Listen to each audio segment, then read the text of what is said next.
Chapter 17 Ang panliligaw ni Max kay Kath.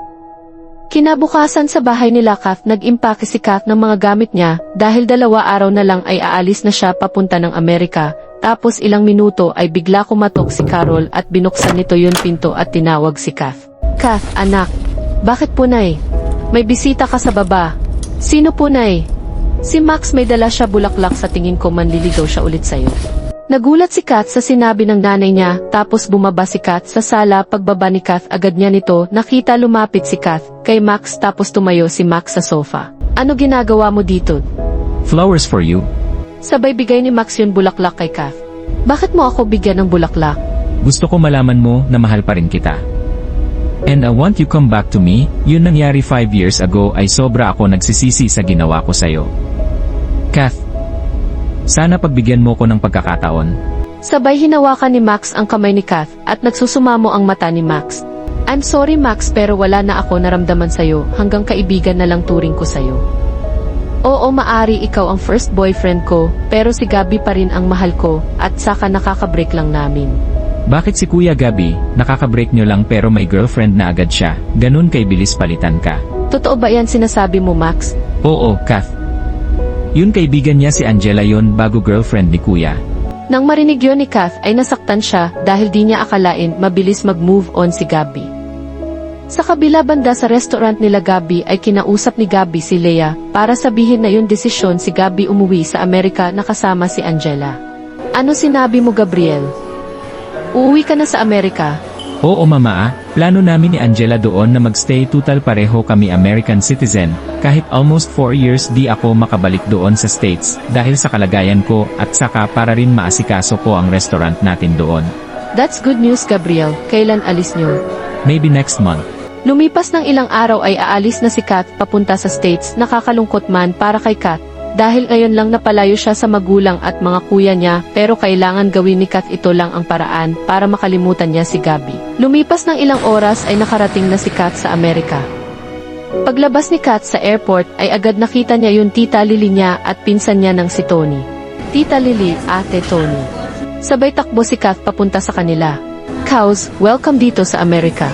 Dalaga-dalaga ka na Katrina. Ang huling ko lang makita ka ay noon bago pa ako masunod sa ate Tony mo dito. O let's go, sa bahay, baka napagod ka na sa bayahe. Okay ate. Lumipas ng ilang araw ay simula na si Kath magtrabaho sa hospital bilang nurse. Mahirap noon una kasi nasanay siya puro therapy lang, ginagawa niya sa Pinas. Dito sa Amerika talaga nurse siya at ginawa siya utosan mga pasyente sa hospital. Kahit ganun ang ginagawa sa kanya ay okay lang kay Kath dahil desisyon niya pumunta sa Amerika. Lumipas ng 1 buwan, nahahanda na sila Gabi at Angela papunta sa States at desisyon ni Gabi pakasalan si Angela pagdating nila sa Amerika, at kaya nagdesisyon si Gabi na pakasalan si Angela dahil yun lang ang paraan upang mag-move on siya kay Kath at mamahalin niya na lang si Angela. Sa bahay nila Gabi, despedida nila Gabi at Angela dahil aalis na sila bukas. Marami bisita yun mga kaibigan nila, pero si Benji ay hindi pumunta dahil galit pa rin ito kay Gabi. Habang nasa pinto si Angela, dahil umaasa pa rin siya na darating yun Kuya Benji, at makabati sila Gabi at Benji, tapos bigla nakita ni Gabi nasa pinto si Angela. Agad lumapit si Gabi kay Angela. Mayroon ka ba inaasahan darating? Oo, si Kuya Benji. Hindi na siguro pupunta yon, alam mo naman galit pa rin sa akin yun kuya mo, dahil ginawa kita rebound, at saka naintindihan ko si Benji, nag-worry lang siya sa'yo bilang kuya, dahil ayaw niya masaktan ka. Pero umaasa pa rin ako nakabati kayo at tatanggapin niya kung ano man meron sa atin, at ayoko masira ang friendship nyo, at saka alam ko mamahalin mo rin ako someday. I love you Gabi. Sabay hinalikan niya si Gabi sa labi.